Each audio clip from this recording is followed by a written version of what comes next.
Do you remember? You were 15 headphones on Iron Man hit, and someone finally screamed what you couldn't say. That scream came from a boy once bullied in Birmingham who became the Prince of Darkness and gave your anger a voice. On July 22, 2025, that voice went silent. But his echo still roars because pain, when it's heard, becomes power. Birth of a legend. Black Sabbath's rise to power. Ozzy Osbourne was born into a poor working-class family in Aston, Birmingham, England, on December 3, 1948. A childhood filled with hardship and hard manual labor as a butcher and plumber fostered a rebellious spirit and a strong desire to escape. It was in this context that fate brought Ozzy to Tony Iommi, Geezer, Butler, and Bill Ward in 1968. From a blues rock band called Earth, they quickly found their identity in the dark, heavy sounds and haunting lyrics, laying the foundation for the heavy metal genre with the legendary name Black Sabbath.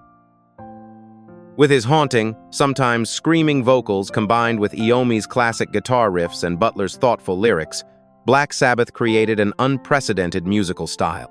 Albums such as Black Sabbath, 1970, and especially Paranoid, 1970, which included hits like Iron Man, War Pigs, and Paranoid, propelled them to global superstardom.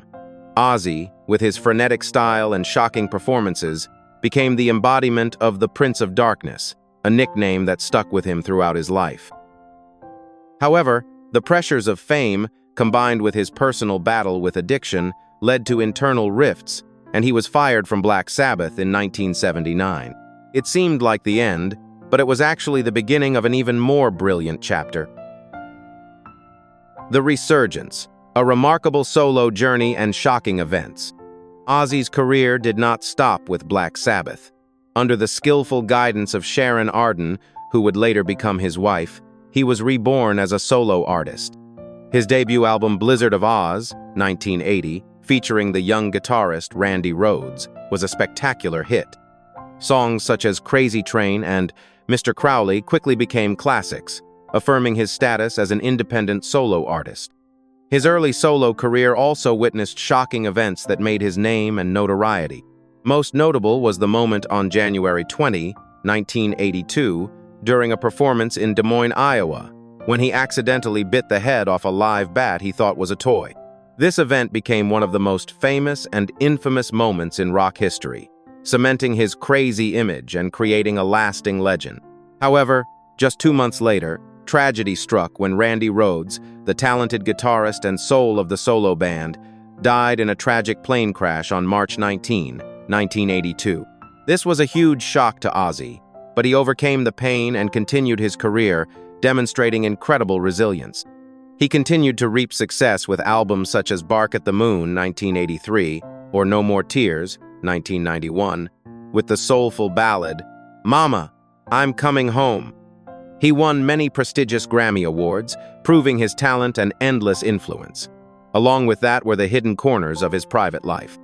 His long battle with alcoholism and drug addiction led to a number of incidents, culminating in a domestic violence incident in 1989 when he attempted to strangle Sharon.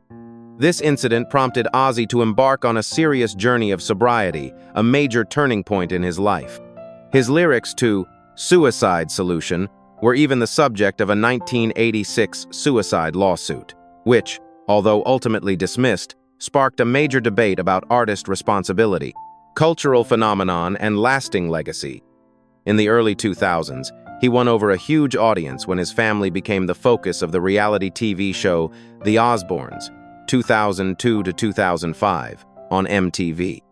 The show became a global phenomenon, bringing Ozzy closer to a new generation of viewers and revealing a more approachable, humorous person, completely opposite to the Prince of Darkness on stage. At the same time, he maintained his passion for music by organizing Ozzfest, one of the world's largest rock metal festivals and emotional reunions with Black Sabbath. Notably, the last reunion of Black Sabbath produced the album 2013, and the farewell tour, The End, that lasted until 2017, bringing a meaningful farewell to fans. Ozzy Osbourne's final years were a fraught battle with health. After a serious ATV accident on December 8, 2003, which left him with extensive bone and joint damage, he underwent multiple surgeries and lived with chronic pain.